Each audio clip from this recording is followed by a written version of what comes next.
I invite your attention to Deuteronomy chapter 18.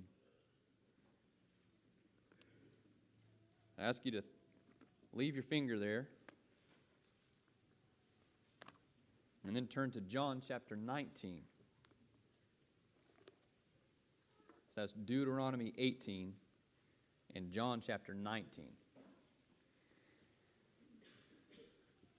But before we start reading from the good book, I've got a good story to tell y'all. It was a viral video on my Facebook a couple months ago. I haven't gotten it out of my head since I watched it. It took place in, it was in Georgia. I won't say the city or the police department that this particular story comes from, in case you never know who you know might be connected to anywhere. A regular, on-duty officer doing his patrol is sitting, I believe it was in a 45 zone, okay, speed limit 45. And everybody knows that feeling, right, of driving by. You just kind of sit up straight and you make sure you're going 45, even though you know the entire time you've been going 45. You make sure you look at the clock, you're going 45 because there's a cop. This particular story, a gentleman in a 2021 Dodge Charger, okay, nice looking car, sharp looking car, fast car, was going 65 in a 45. Okay? That's how the story opens. So the cop's got his camera on his dashboard. It's trained in on the license plate of the person he's following, going 65 and a 45. And he's calling into his buddies. You can hear the microphone of the officer who's watching the speeder. He calls in and he says, "Guys, I think I'm about to pull over the sheriff. This is his license plate. I'm pretty sure this is, guys, this is, I'm pulling over the sheriff right now." Sheriff was off duty. Sheriff was joyriding his brand new car with somebody else, very prominent figure in the community, riding passenger. 65 and a 45. So, the authority of police officers. I don't know if the sheriff was thinking, yeah, this sounds like a good idea to me. And he just wanted to show off some, American muscle underneath the hood of the car, possibly. But in that moment, I don't think he was second-guessing the amount of authority he had, even though he maybe should have been. He got a ticket, just like the rest of us. And forever, that sheriff will be known as the guy who got behind a fancy car to drive 65 and a 45, and to get pulled over by his own officer, like his own crew. In comes John chapter 19. The title for this talk is "He Gave." You and I can think of a lot of things that Jesus gave while he was on this earth. Sight to the blind, hearing to the deaf, the ability to walk to the lame, opportunity to the outcast. But he also gave something else. John chapter 19. I'm going to start reading in verse 1. So Pilate then took Jesus and had him flogged. And the soldiers twisted together a crown of thorns and placed it on his head and put a purple cloak on him. And they repeatedly came up to him and said, "Hail, King of the Jews!" and slapped him in the face again and again. And then Pilate came out again and said to them, "See, I am bringing him out to you so that you will know that I find no grounds at all for charges in his case." Jesus then came out, wearing the crown of thorns and the purple robe. And Pilate said to them, "Behold the man." So when the chief priests and the officers saw him, they shouted, saying, "Crucify! Crucify!"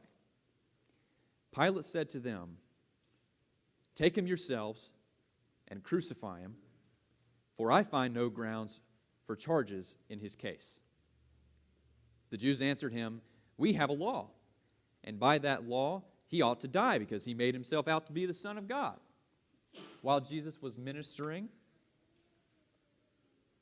he was prophesying for the Lord. In comes Deuteronomy chapter 18. I'll direct your attention to verse 20. The law that they are using against Jesus comes from Deuteronomy chapter 18, verse 20, right here. "But the prophet who speaks a word presumptuously in my name, a word which I have not commanded him to speak, or which he speaks in the name of other gods, that prophet shall" what? "Shall die." Granted, the Jews are saying that Jesus is claiming himself to be the Son of God here, but they also don't like very much that he claimed to be a spokesperson for God on this earth. A cherry on top for them is that he's claiming to be the Son of God.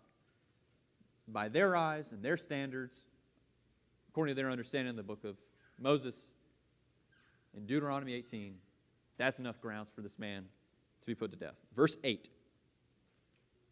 "Therefore, when Pilate heard this statement, he was even more afraid, and he entered the praetorium again and said to Jesus, 'Where are you from?' But Jesus gave him no answer. So Pilate said to him, 'Are you not speaking to me? Do you not know that I have authority to release you? And I have authority to crucify you?' Jesus answered, 'You would have no authority over me at all if it had not been given to you from above. For this reason, the one who handed me over to you has the greater sin.'" We're going to pick up in verse 12 in a second. Where was Jesus from? Above. Those of us in this room equate Jesus to God, do we not? He was the Son of God, but he's also one with God, correct? Our understanding of the chapters before chapter 19, John chapter 1 begins with, "In the beginning was the Word," the Logos. Jesus being characterized as the Word in John chapter 1. Jesus is from above, and he's saying in John chapter 19, "Pilate, you would have no authority unless it were given to you from above." Who gave Pilate the authority to act as he did in that moment? Christ did. Christ did. Now,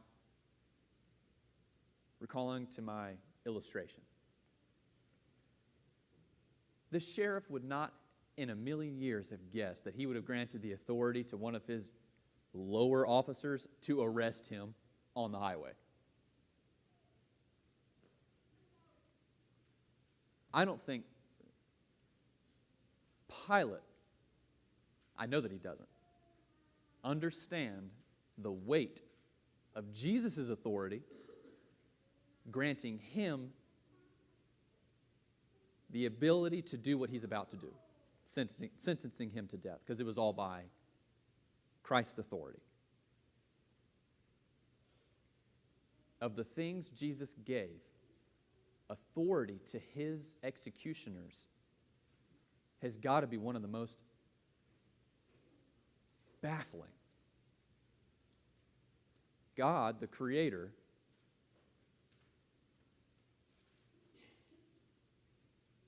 handing his killers the authority to pronounce the judgment. Now, free will is factored in. It was Pilate's decision to wash his hands clean, right? Jesus didn't make him do it. But let's continue reading. As a result of this, Pilate made efforts to release him because he didn't find guilt in Jesus after all. But the Jews shouted, saying, "If you release this man, you are not a friend of Caesar. Everyone who makes himself out to be a king opposes Caesar." Therefore, when Pilate heard these words, interesting that it's appealing to another source of authority that Pilate starts to reorient himself. He brought Jesus out and sat down on the judgment seat at a place called the Pavement, but in Hebrew, Gabbatha. Now it was the day of preparation for the Passover. It was about the 6th hour, and he said to the Jews, "Look, your king. Look, your king." So they shouted, away with him, crucify him." Pilate said to them, "Shall I crucify your king?" The chief priests answered, "We have no king except Caesar."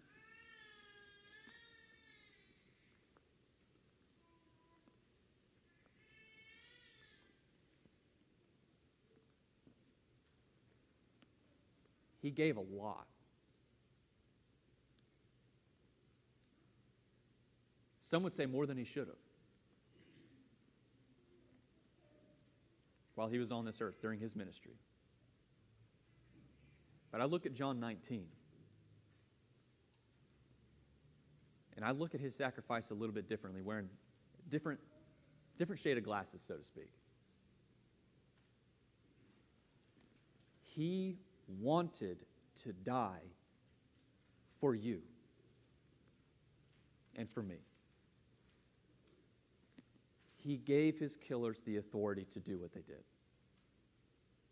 Because after all authority comes from above. What do we give him in return? In a moment, the bread that we take, that we chew on, that we crunch on, is Christ's body, for those of us who are Christians. The fruit of the vine that we drink is his blood.